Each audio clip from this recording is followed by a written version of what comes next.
দেন এখানে আসার পর আসলে অনেক কিছু দেখলে নিজে থেকে খুবই কষ্ট লাগতেছে। আমরা যে জায়গাতে এসেছি এটা সম্পূর্ণ একটা গ্রাম প্লাবিত হয়ে গেছে পানির নিচে। আর ওই পাশে দেখলাম অনেকগুলো হাঁস, যেটা মালিক যার যার জীবন বাঁচিয়ে চলে গেছে, যার অমূল্য সম্পদ দীর্ঘ হয়তো অনেক বছর কষ্ট করে একটা সংসার সাজাইছে, একটা দীর্ঘ বছর কষ্ট করে একটা পজিশনে আসে, একটা গ্রাম তৈরি করছে, কিন্তু আজকে আসলে সবই পানির নিচে বিলীন।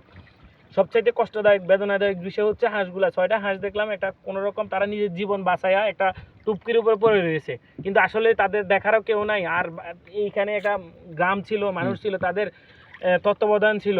তারা সন্ধ্যা হলে যে হাঁসটা পালতো, সন্ধ্যা হলে তারে খুঁজতে বা তারা খাবার দিতে পাগল হয়ে যেত, কিন্তু আজকে যে যার জীবন নিয়ে এই গ্রাম থেকে পালাইছে। কারণ হচ্ছে যে পরিমাণে পানি, যে একটা রোড ছিল, রোডের থেকেও প্রচুর পরিমাণে পানি। আর এখন এখানে আসে আর তো সবচাইতে শিয়াল ডাকতেছে অনেক কুমু, কারণ এখানে তার খাওয়ার থাক দূরের কথা, তার বেঁচে থাকাটাও মুশকিল হয়ে গেছে।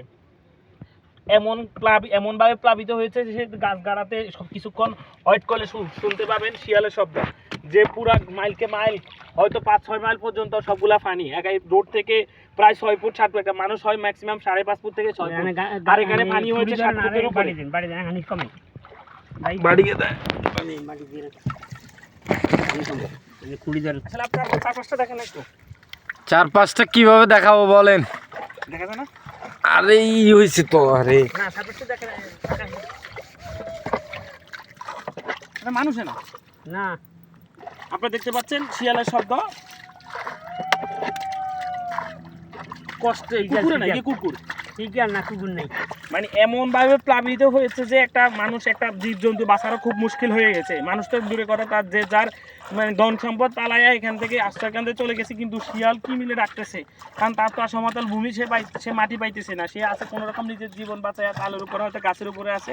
আপনারা দেখতে পাচ্ছেন এই কুকিরখিল গ্রামটা নাঙ্গলকোটে সবচাইতে বেশি প্লাবিত হয়েছে, কুকিরখিল গ্রামটা। ধরে মিয়া আপনারা কইছি যাইতো কাছে বিয়ে বাল বাল যে হে উই উই উই কই আমরা ধরে দেখছেন, আমি ছাড়িয়ে না দিবেন তাহলে তো ধরতাম না। তুই এটা সারি দিলে তো ছাড় দিলে আমরা কত চলে এলাম, সমস্যা চলে যেত। আচ্ছা দে রোডে আমি বুঝি না, আমরা ছাড়িয়ে দিলে আমরা আবার চাইতে না, আমরা কমে চলে যাবো না, আমরা কারণ তাই